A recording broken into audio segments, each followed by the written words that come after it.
అందరికీ praise lord. దేవుని నామానికి స్తోత్రం. ప్రభు మనల్ని ఇంకొక నూతనమైన నెలలోకి నడిపించాడు. మరి 3వ రోజు ముగించుకొని 4వ దినంలోకి ప్రవేశిస్తూ ఉన్నాం. దేవుడు మనకి ఈరోజు ఇస్తున్న వాగ్దానం కీర్తన 91:10.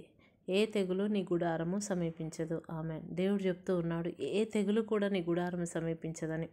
మరి ఇశ్రాయేలు ప్రజలు ఆ రోజు భయంకరమైనటువంటి మరి తొలిచూలు పిల్లల్ని చంపాలని ఆ రాజు నిశ్చయించుకున్న టైంలో మరి దేవుడు వారి ద్వారబంధాలకు గొర్రెపిల్ల రక్తమును రాయండి, అప్పుడు నేను ఆ రక్తమును చూసి ఏ హాని చేయకుండా దాటి వెళ్తానని చెప్పాడు. అదేవిధంగా యేసుక్రీస్తు యొక్క రక్తము నిత్యం మన గృహాలపై ముద్రించబడినప్పుడు మనకు కూడా ఏ తెగులు రాకుండా దేవుడు కాపాడుతాడు. దేవుడు తోడయుడును గాక. ఆమేన్.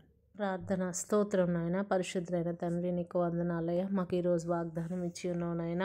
కీర్తన 91:10 ప్రకారం నాయన, ఏ తెగులు మీ గుడారము సమీపించదన్నావు నాయన. ఈరోజు ఎంతమంది బిడ్డలు అనారోగ్యములతో బాధపడుతున్నారయ్యా. హాస్పిటల్స్లో, ఐసీయూలో, కోమాలో, వెంటిలేటర్లో ఉన్నారు. ప్రతి బిడ్డను నాయన నీ రక్తము ద్వారా ముద్రించి ప్రభా స్వస్థత దయచేయమని ప్రార్థిస్తున్నాం నాయన. అయ్యా, ప్రయాణంలో ఉన్న బిడ్డలందరికీ తోడుగా ఉండండి. ఏ కీడు రాకుండానట్లు నీ దూతల కాపుదలు ఉంచమని ప్రార్థిస్తూ ఉన్నాం నాయన.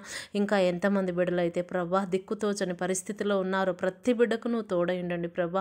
ఏ కుటుంబానికి కూడా ఏ కీడు తాకకూడనట్లు నాయన ప్రతి ఇంటి చుట్టూ ప్రభా జకర్యా 2:5 ప్రకారంగా నీవు అగ్ని ప్రాకారంగా ఉండి నీ మహిమను వారి మధ్యలో ఉంచమని ప్రార్థిస్తూ ఉంటున్నాం నాయన. అయ్యా, వీసా రాని బిడ్డలకు వీసాలు అనుగ్రహించండి అయ్యా. జాబ్స్ లేక ఎంతమంది బిడ్డలు ఇబ్బంది పడుతున్నారు, ప్రతి బిడ్డకు మంచి జాబ్ అనుగ్రహించమని నాయన. ఈరోజు జన్మదినం జరుపుకుంటున్న బిడ్డలందరినీ ఆశీర్వదించండి ప్రభా. ఇదిగో నాయన ప్రభా, ఎంతమంది అయితే మ్యారేజ్ డే జరుపుకుంటున్నారో వారి కుటుంబాన్ని దీవించండి. వారి కుటుంబం అంతటి చుట్టూ నీ కంచె వేయమని నాయన ప్రభా నీకు స్తోత్రములు చెల్లించుకుంటూ నాయన ఈ దినమంతటిని నీ చేతులకు అప్పగిస్తూ యేసు పరిశుద్ధ నామములు అడిగి పొందుకొని ఉన్నాం ప్రియ పరలోకపు తండ్రి. ఆమెన్. ఆమెన్. అందరికీ ప్రైజ్ లార్డ్.